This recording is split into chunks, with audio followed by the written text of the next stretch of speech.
Thus, while kneading heartwood, he cut off the inner bark and took it away, thinking it was heartwood. Whatever it was, this good man had to make with heartwood, his purpose will not be served. Suppose a man needing heartwood, seeking heartwood, wandering in search of heartwood, came to a great tree standing, possessed of heartwood. Passing over the heartwood, he would cut off the sapwood and take it away, thinking it was heartwood. Then a man with good sight, seeing him, might say, "This good man did not know the heartwood." Thus, while kneading heartwood, he cut off the sapwood and took it away, thinking it was heartwood. Whatever it was this good man had to make with heartwood, his purpose will not be served. Suppose a man needing heartwood, seeking heartwood, wandering in search of heartwood, came to a great tree standing, possessed of heartwood. Cutting off only its heartwood, he would take it away, knowing it was heartwood. Then a man with good sight, seeing him, might say, "This good man knew the heartwood, the sapwood, the inner bark, the outer bark, and the twigs and leaves." Thus, while needing heartwood, seeking heartwood, wandering in search of heartwood, he came to a great tree standing, possessed of heartwood, and cutting only its heartwood, he took it away, knowing it was heartwood. Whatever it was this good man had to make with heartwood, his purpose will be served.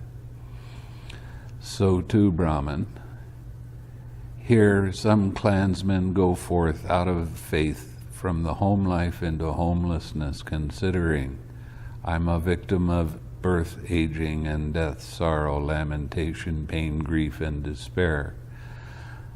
I'm a victim of suffering, prey to suffering. Surely an ending of this whole mass of suffering can be known."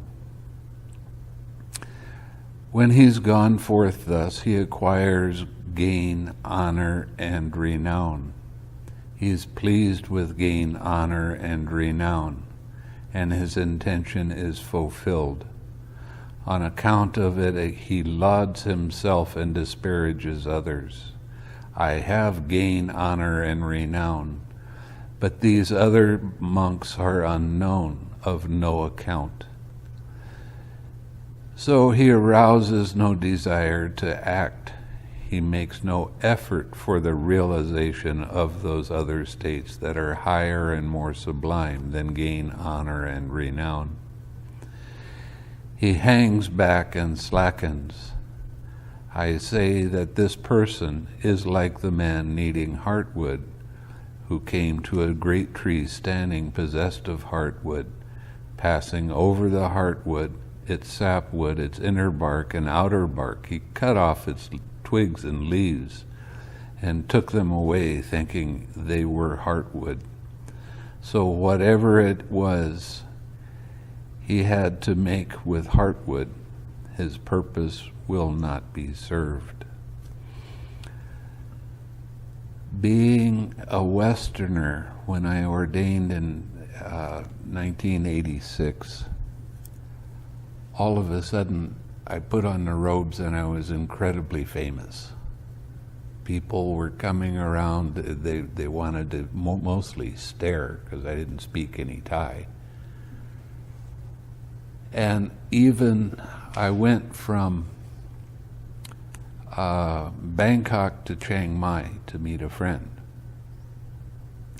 When I got off the train, there was newspaper people, and they were filming me get off the train, and it wound up on television.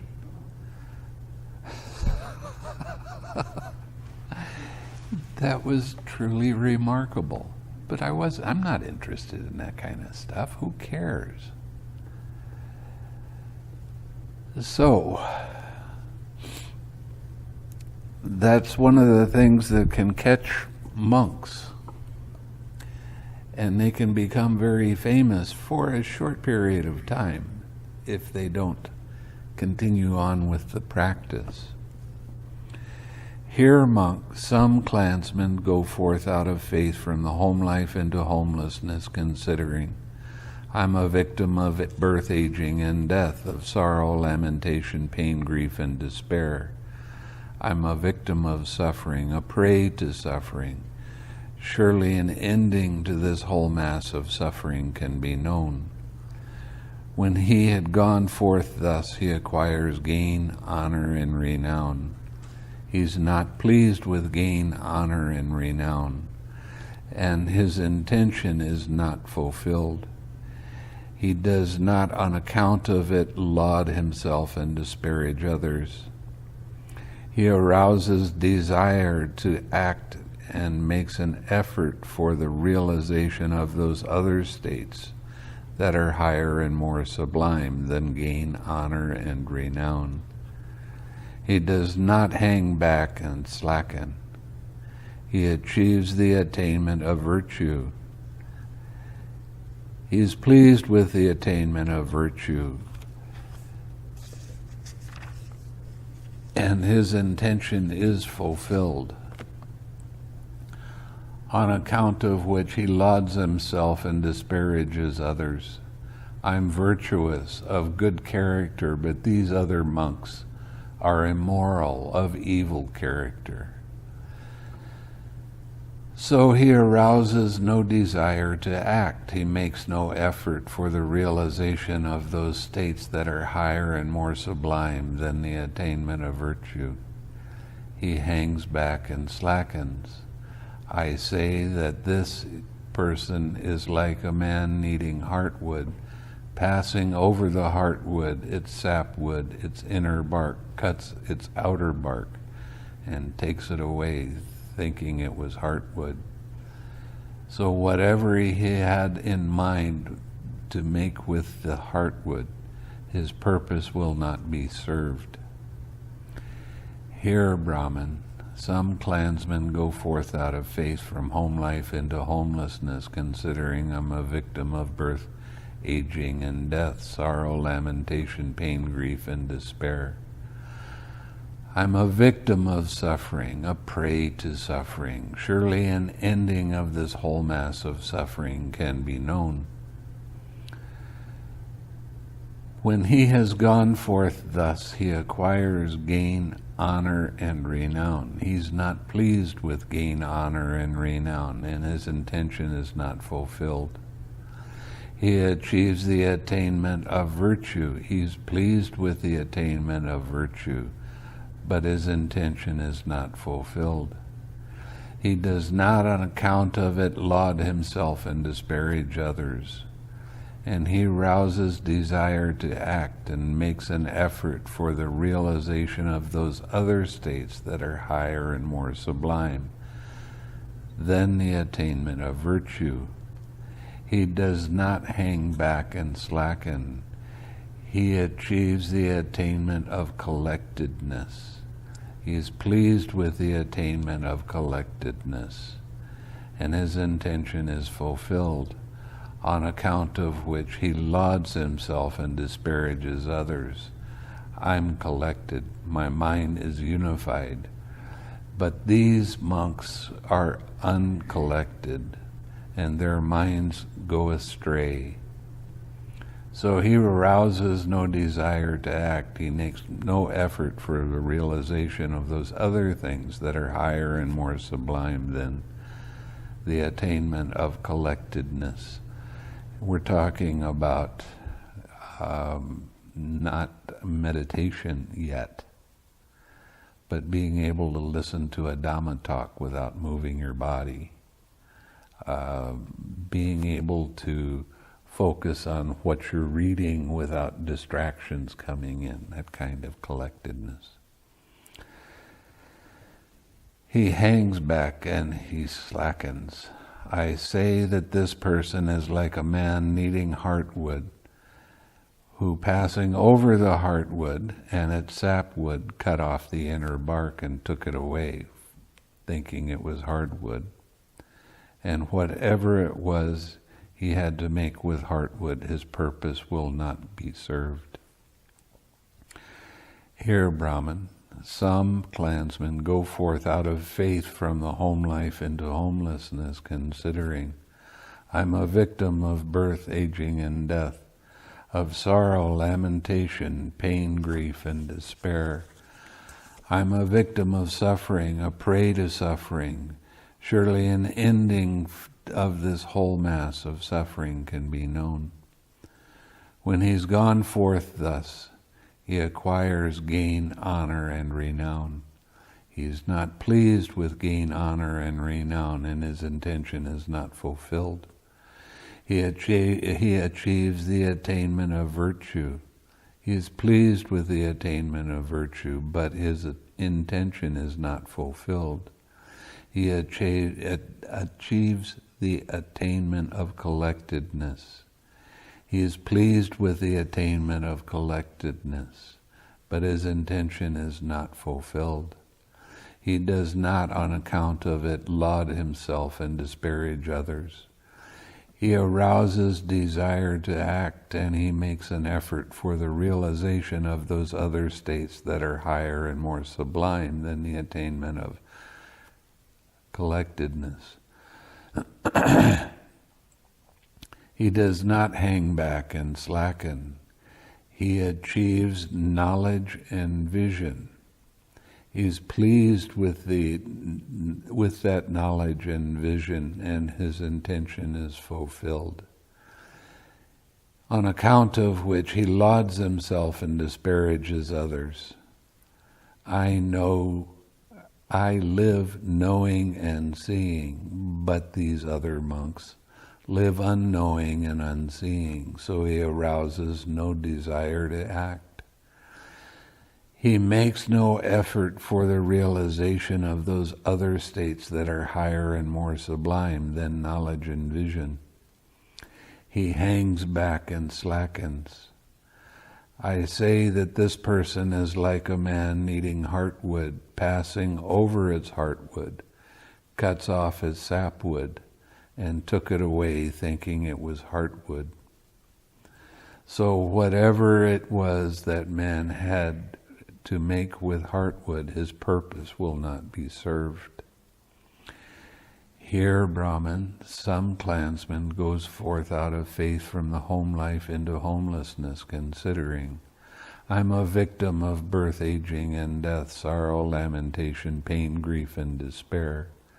I'm a victim of suffering, a prey to suffering. Surely an ending of this whole mass of suffering can be known. When he's gone forth thus, he acquires gain, honor, and renown. He's not pleased with gain, honor, and renown, and his intention is not fulfilled. He achieves the attainment of virtue. He's pleased with the attainment of virtue, but his intention is not fulfilled. He achieves the attainment of collectedness. He's pleased with the attainment of collectedness, but his intention is not fulfilled. He achieves knowledge and vision. He's pleased with knowledge and vision, but his intention is not fulfilled, and he does not, on account of that, laud himself and disparage others. He arouses desire to act and makes an effort for the realization of those other states that are higher and more sublime than knowledge and vision. He does not hang back and slacken. But what, Brahman, are the states that are higher and more sublime than knowledge and vision? Here, Brahman, quite secluded from sensual pleasures, secluded from unwholesome states, A monk enters upon and abides in the first jhana, which is accompanied by thinking and examining thought, with joy and happiness born of seclusion. This is a state higher and more sublime than knowledge and vision. The knowledge and vision they're talking about is like the Bodhisattva when he went to the different meditation teachers and he memorized all of the teaching. And he said, I know and see. But he didn't have the actual experience of it yet. So this is talking about book learning. Again, with the stilling of thinking and examining thought, a monk enters upon and abides in the second jhana, which has self-confidence and singleness of mind, without thinking and examining thought, with joy and happiness born of collectedness. This is a state higher and more sublime than knowledge and vision. Again, with the fading away of joy, a monk abides in equanimity, mindful and fully aware. Still feeling happiness with the body, he enters upon and abides in the third jhana, on account of which noble ones announce, he has a pleasant abiding, who has equanimity and is mindful. This too is a state higher and more sublime than knowledge and vision. Again, with the abandoning of pleasure and pain, with the previous disappearance of joy and grief, a monk enters upon and abides in the fourth jhana, which has neither pleasure nor pain, and purity of mindfulness due to equanimity. This too is a state higher and more sublime than that knowledge and vision. Again, with the complete surmounting of gross perceptions of form, with the disappearance of gross perceptions of sensory impact, aware that space is infinite, a monk enters upon and abides in the base of infinite space. This too is a state higher and more sublime than knowledge and vision. This is the state where the loving kindness changes to compassion. And that is the state that the Buddha sat in every morning for a couple hours.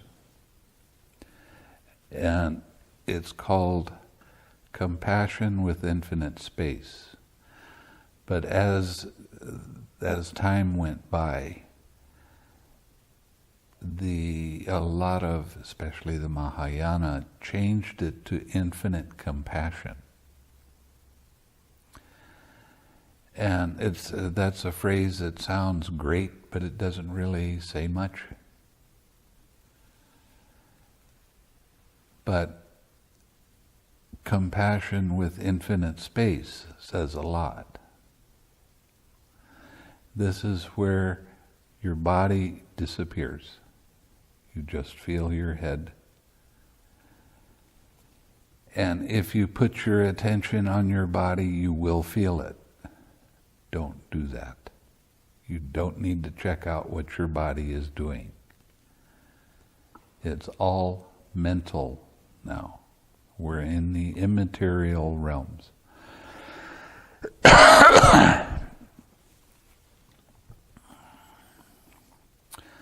Again, by completely surmounting the base of infinite space, aware that consciousness is infinite, a monk enters upon and abides in the base of infinite consciousness. This too is a state higher and more sublime than knowledge and vision. I had one student that she got into that state, and she was out walking, and I saw her stamping her feet down as she was walking. I went over to her and I said, "What are you doing?" And she said, "Well, I can't feel my feet. I can't feel my body very much. And when I step real hard, then I can feel it." So, oh. I said, "Okay, but you shouldn't be doing that. You should stay with the joy," because that's what she was experiencing at that time, and start noticing at the sense doors the blinking, very fast arising, passing away of consciousnesses. When she started doing that, she was the person that told me that when she was sitting in meditation, it felt like her head was on the floor, and that's all there was. And she came to me that afternoon, and she said, seeing all these consciousnesses arise and pass away, it's really tiresome because they're all doing it. All of the different sense doors, they're arising and passing away. That's all there is. And I said, "Oh,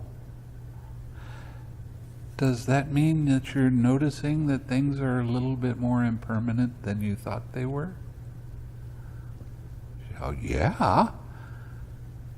"Oh, and the tiresomeness, would you call that a form of suffering?" "Absolutely." "Did you see that there was no controller? You can't make it happen. You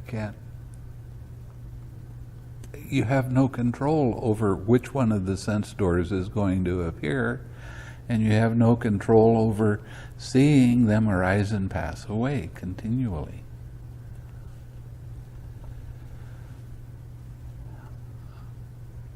So that means that you're seeing anatta. You're seeing the impersonal nature of everything. "Oh, yeah." The next day she came to me and she was really, really afraid. A lot of fear came up, and she said, my mind said that I might as well just die right now. And I said, "Good." She said, "Well, you want me to die?" I said, "No, I'm saying good because you're letting go of the idea of a personal self." And then I started laughing, saying something to the effect of, all of these lifetimes that you've experienced in the past, you've always thought your mind was in control of it all, and now you're seeing it's not. That's really great. "Well, I still feel like I'm going to die." I said, "We'll laugh and it'll go away. It's nothing." And it did. This is the true experience of anicca, dukkha, anatta. And as you go deeper in your meditation, you start seeing even more subtle forms of this.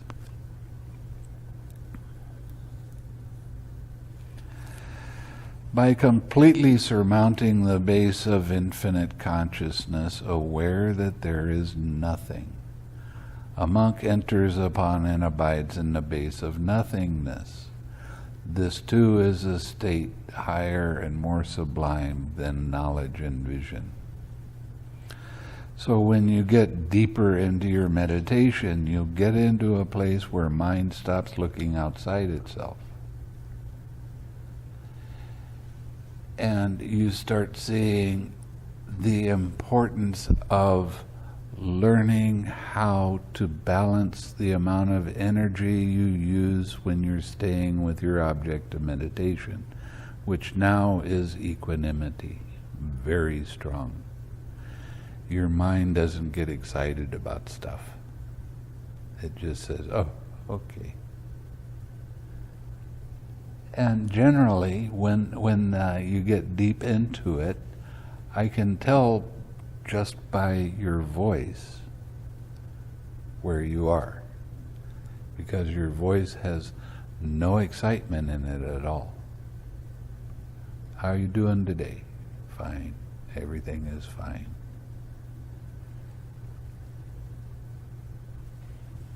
You having fun? Everything is fine. So your mind becomes very, very, very peaceful and calm. And you start recognizing that if you put a little bit too much attention on your object of meditation, you start to get restless. And if you don't put quite enough, then you start to get dull. You don't get sleepy anymore at this stage. You have to adjust tiny little bits. It's not any big push to make yourself stay with the balanced mind, with your object of meditation. Now, this is generally, when you get deep enough, this is generally when I'm going to tell you that your mind, when you're on your object of meditation, your mindfulness slips a little bit, and mind starts moving and starts wobbling a little bit. As soon as you know that, notice that movement or wobble, then you 6R right then, your mind just stays on your object of meditation. But there's something that happens before the wobble. And that's what I want you to see. And describe it to me. I'm not going to tell you. Now, for some people, when they have a sensitive mind to feeling, they can start having things come up that are really fantastic, memories of past lifetimes, lights, all kinds of different phenomena. They're nothing. It's just your mind trying to distract you away from staying on your object of meditation. So you stay with your object of meditation, and if it doesn't pull your attention away, you don't pay attention to it.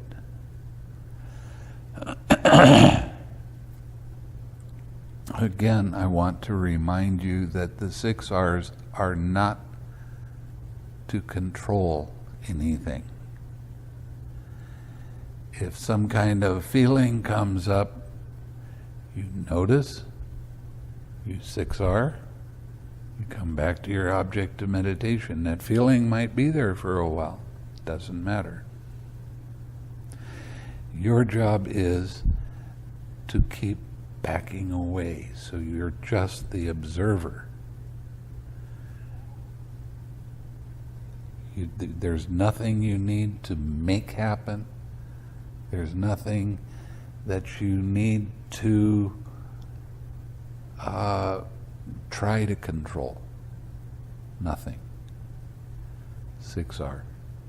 Let it be. As you get better and better at this, and you relax into it, there can be some distracting thought that comes in. It doesn't pull your attention away anymore, but it's still there. Ignore it. It'll go away by itself. Mind has a tendency to try to help you at a certain point in the meditation, and especially when you first sit. Like you've just gone out and did a nice walk, and then you sat. And you start radiating to the 6 directions, and your mind is jumping all over the place. So you have to 6R, come back and do it again. Sometimes that'll happen for a whole hour. And then when your mindfulness is strong enough, it'll just stop.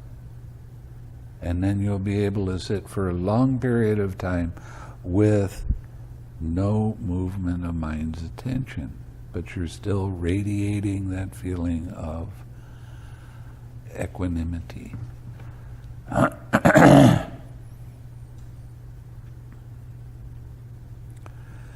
By completely surmounting the base of nothingness, a monk enters upon and abides in the base of neither perception nor non-perception.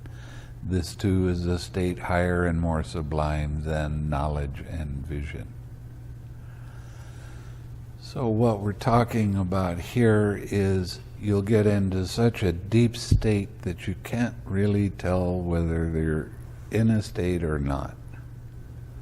And it's like being asleep and being aware at the same time.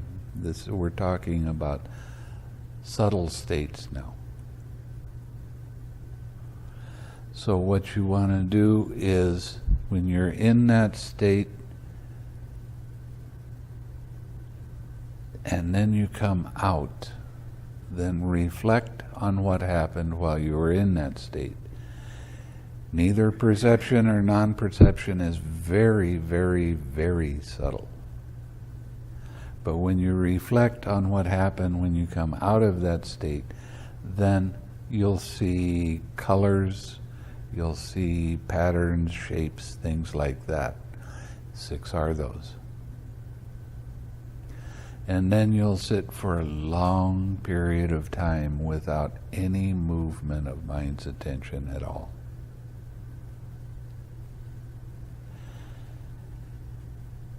Maybe 45 minutes, an hour, maybe even longer. Don't break your sitting. Don't stop. I had 3 years of trying to convince one lady that when you're in that state, it's good to be in that state, don't break it. And she'd sit for an hour and she'd say, well, there's nothing happening, I might as well get up and start doing stuff. It drove me crazy. But the thing that got me to convince her not to do that is, she's an Indonesian woman. She has been a Buddhist her whole life, and she understands about making merit, and I finally told her that when she's sitting without any movement of mind's attention, she was making the highest merit that she possibly could make, because there's no disturbance. And that got her convinced. And then she would sit for longer, 3 hours, 4 hours, like that. But what you're going to see, because your mind is so quiet, there's no movement of mind's attention at all. You're taking mind, that quiet mind, as your object of meditation. This is the only time that you don't have another object of meditation. The equanimity fades away by itself. Now, just this quiet mind. It's exquisite. There's no other way to describe it. It's really nice to sit for an hour and not have any disturbance.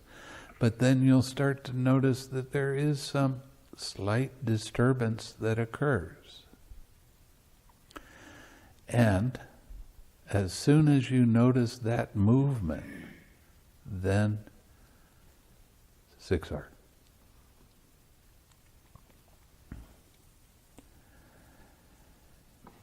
Mind is incredibly sneaky, and will try to throw things up that will distract you away from staying with that still mind. But you just let it go after you've 6R'd. When you come out of the meditation, right before you come all the way out, then you start reflecting on what happened while you were in that state. And relax, relax. Let go.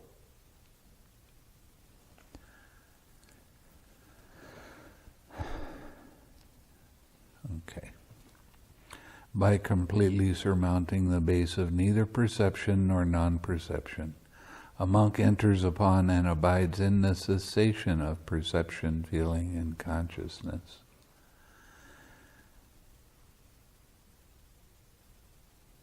Now, you don't know you're in that state until you've come out of it.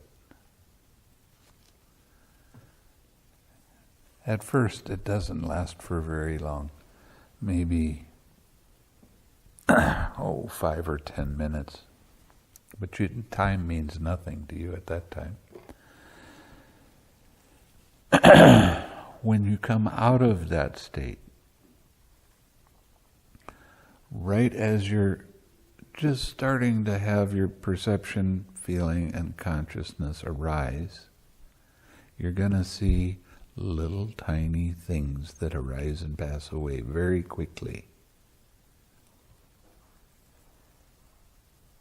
And that is your seeing and realizing the dependent origination. You're going to see it all on your own. And right after that, you will have an immeasurably strong feeling of relief. And you feel a change happen in your mind. And you will be happy. You walk around grinning and all kinds of stuff. And that you come and tell me about it, and I'll explain what your experience was at that time. And then I'm going to tell you, good, go sit. You feel really happy. You don't feel like sitting. But there's still more to do. So you need to go and sit. See, what you've just experienced is called path knowledge. But that is not set in you until there is the fruition knowledge, which is, again, going back into that neither perception nor non-perception state and keep going deeper and deeper, and it will happen again. And it will be like the same experience, only a little bit stronger. Then you have become a Sotapanna with fruition. When you get the fruition, the most times you'll ever be reborn is 7. You will not break any precepts. The idea of saying something that's not true can still come up into your mind. But your mind will say, why do I want to say something that's not true? And just let it go.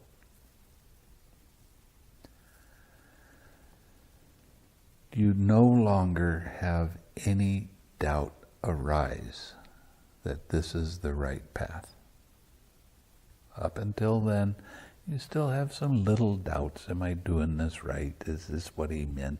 These kind of things. Now you have real confidence. And you also see that rites and rituals don't lead to nibbana. There's a lot of Buddhism, there is a lot of rites and rituals. And a lot of strange beliefs that don't really match up what the Buddha said. When I was in Malaysia, I was dealing a lot with Chinese. In Kuala Lumpur, they were from the area in China, the Hokkien area. And they had their own strange little beliefs in the way that they did things, which I didn't really mess with too much. But they also had this belief that when you chant, you don't have to know what you're chanting. It's the vibration. And this man came, and he, with no small amount of pride, came to me and he said, I've been chanting every day for 7 years. The same thing over and over again. Do you want to hear me chant it? I said, okay, sure. So he chanted for about 5 minutes. And then he stopped, and I said, well, okay, what does that mean? He said, mean? Well, yeah, you're chanting this, you should know what you're saying, right? Well, no, it's the vibration that's most important. So I told him, well, why don't you go home and practice saying banana over and over again? At least you know what a banana is. He didn't appreciate that very much.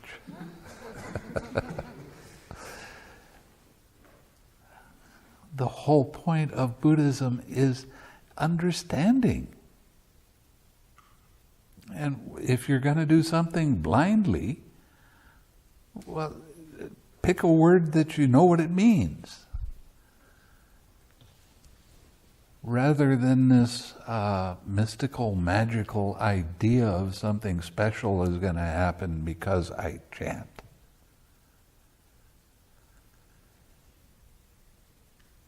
So you know beyond a shadow of a doubt that that kind of stuff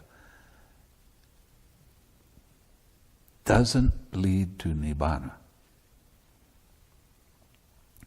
And you know beyond a shadow of a doubt that everything that arises is impersonal.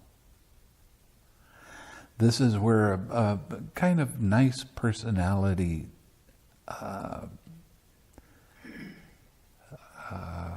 development happens,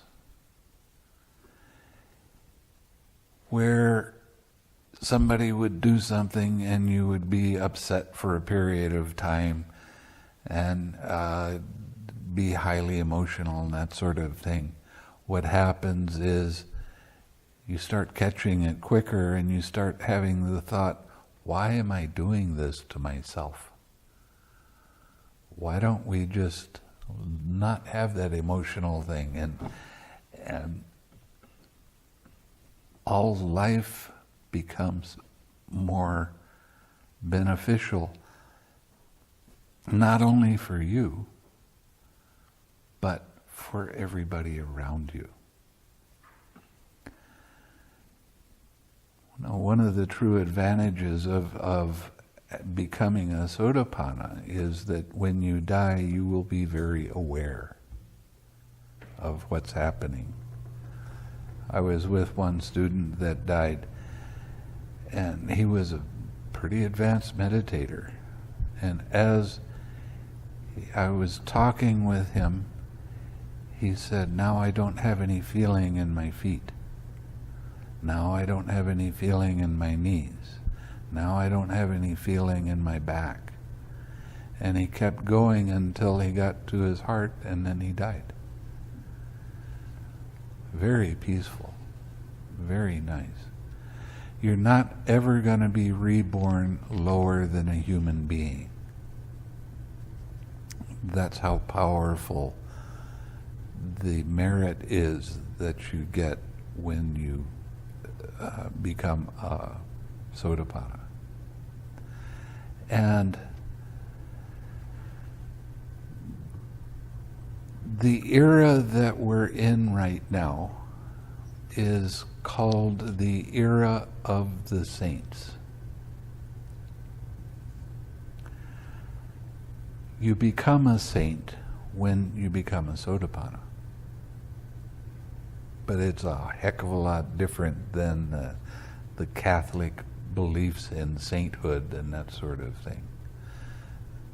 This is a true personality development. As you continue to go deeper, you start seeing how past behavior caused so much pain and suffering, not only in you but other people, that you start becoming more aware and you start backing off. You don't get so off the handle emotional. You still go through your moments. But as you continue on, what I tell people to do when they get to that stage is, now you start your meditation with equanimity. And you do the 6 directions, and then radiate equanimity to all the different beings in all directions, and then your mind will go into this deeper state where it's completely still. And basically the same thing happens again. You'll feel your mind go deeper and deeper, and all of a sudden it blanks. There's a blank there. And then when you come out of that state, you will see these little arising and passing away, but there's many more of them. Then you have gotten into the second stage of awakening, called Sakadagami. Big relief, a lot of happiness. You understand what you're doing a lot more clearly. You understand how mind works more easily. You don't have so much excitement in your mind anymore.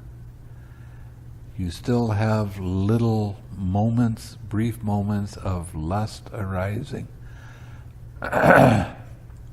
and hatred arising, but these are very weak. So you keep going with your practice, and eventually you'll get to another place where there's another blank, and when you come out you'll see the links of dependent origination again, and then you'll see, or then you'll have fulfilled the requirement for fruition. And when you get into the fruition, you feel your mind change again, and it becomes much more balanced, much more at ease with everything. This is called a once returner. When you die, you're going to be reborn one more time, wherever you're reborn, either in a Brahmaloka or Devaloka or human being. But you will become an Arahat in that lifetime. And then there is no more becoming. So, as you continue on with your practice, you again have that blank spot, and then you see many more, and you're starting to recognize more easily the links of dependent origination, how they arise, how they cease. And you'll see that 3 times. When that happens again, you have a few days of real strong happiness. but your mind becomes much more clear. Nothing is going to shake your mind up.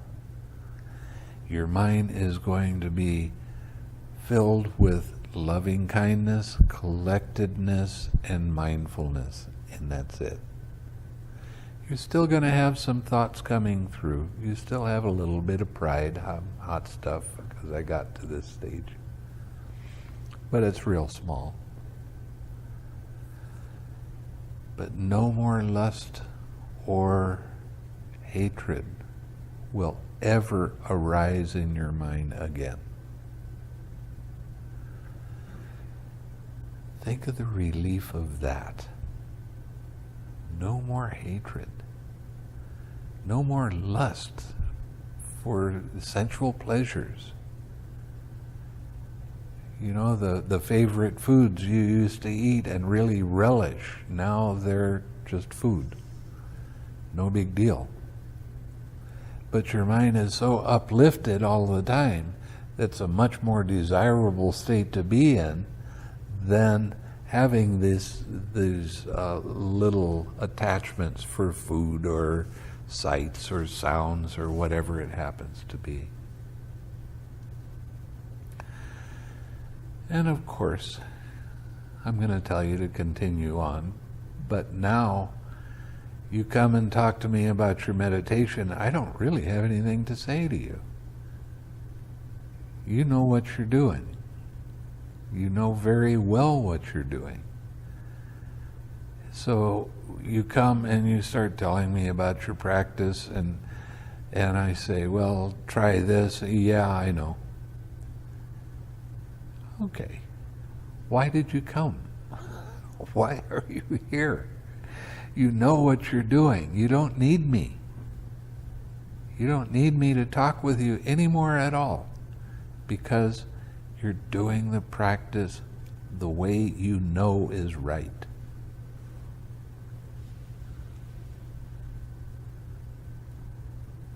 So it's a real interesting phenomena, and quite fun, actually. It's fun to be around people that never get angry. I have one student that he has a 3-year-old son,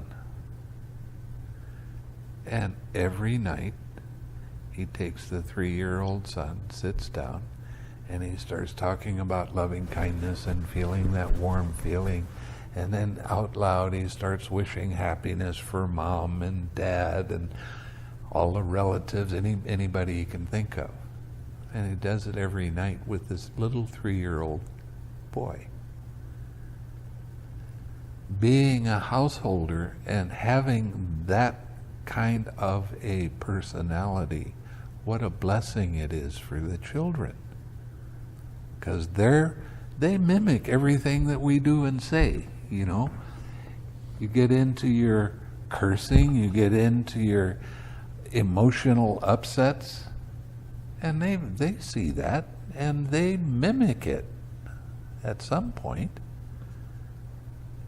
But when you're with somebody that has a really nicely balanced mind, well, that is absolutely wonderful. What lessons you give. And they know that they're loved. Because they're the person that's an anagami, their heart is open. And there's no doubt in the child's mind that they are completely taken care of and completely loved without any conditions on that love. I'll love you if you're good. No, I'm going to love you anyway. So there's some real advantages to practicing like this. And eventually you let go of the other fetters. You still have, even when you get to be an anagami with fruition, you still have a little bit of restlessness, a little bit of sloth and torpor, a little bit of conceit, thinking you're pretty good stuff, and you still have a slight desire to be reborn in another realm. And you will be born in another realm, but never again as a human being. If you don't go any higher, you will be reborn in a Brahmaloka that is filled with beings that have done the same thing. From there, you'll become an arahat. When you die from that realm, then there is no more becoming.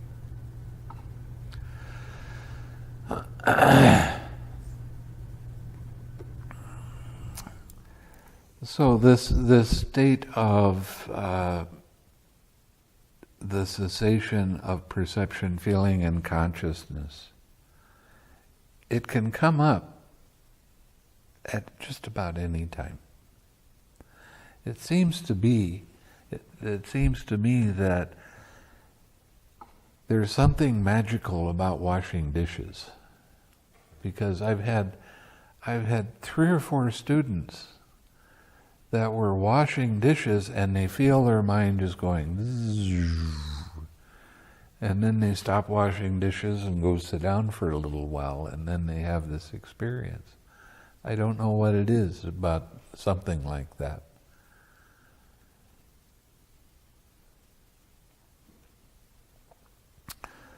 So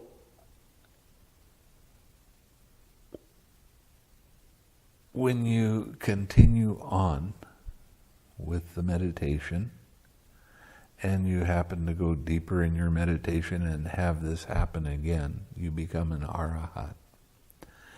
When you become an arahat, it's decision time. Now, the becoming an arahat means that you don't ever have any ignorance.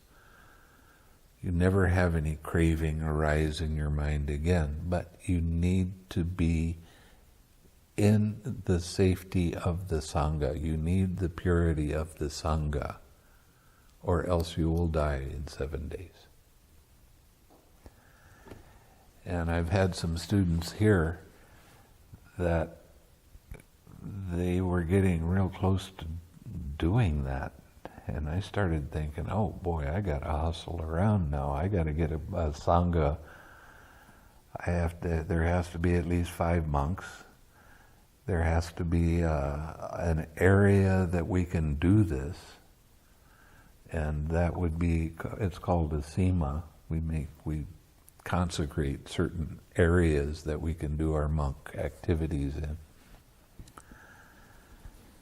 So I'd really have to hustle around to get it all arranged so that they could become a monk.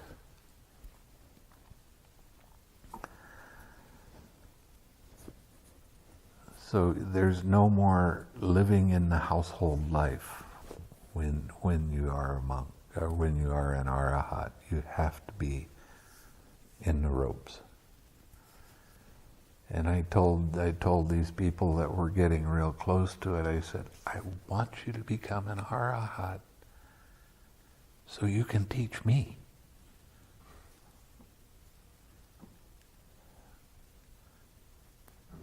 So, and of course you have the fruition experience, and then you're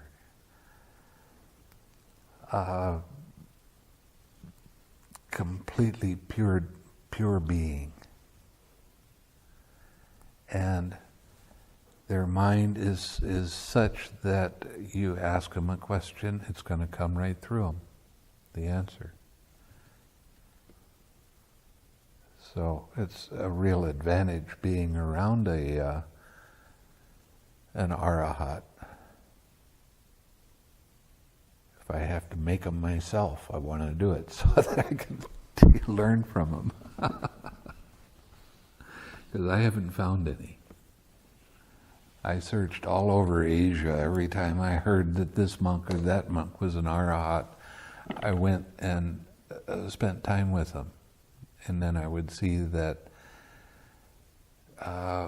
they'd have a little flash of dissatisfaction or a little flash of desire for some sense pleasure. And then I would go, okay, I'll see you later, I've got to go. Because you're not an arahat if you have any of that kind of thing arise. So, we'll finish the sutta.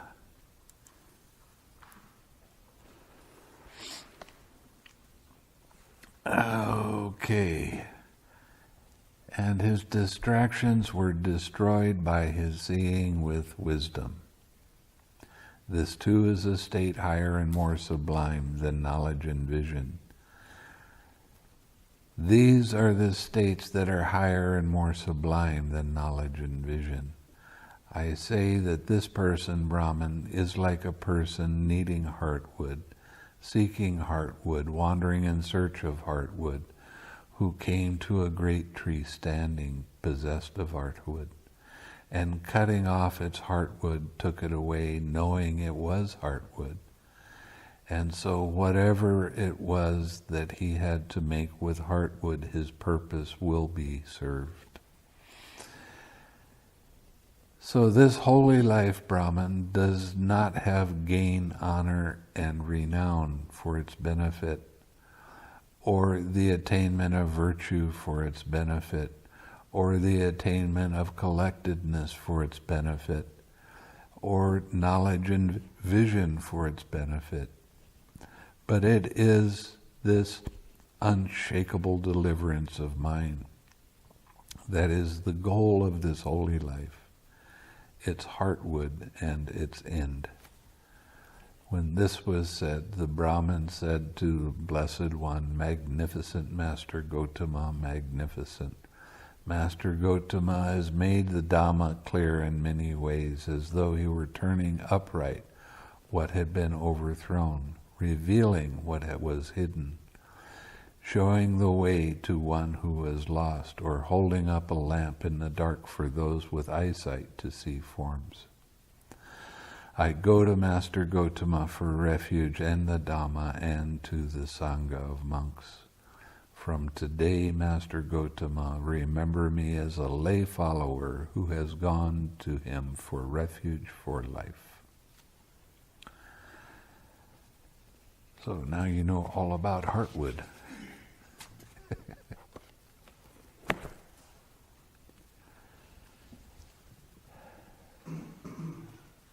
Do you have any questions? Why do you die in 7 days if you don't know? It's just what happens. I don't know how to answer that. You need the purity of the Sangha. You have to be in the Sangha to continue. There are people that became arahats and they decided that they didn't want to take on the robes. The Buddha's father was one. He became an arahat. He had a very sickly body. He was close to death anyway. So he just said, well, no sense in hanging around anymore. So he died as a layman. Yeah.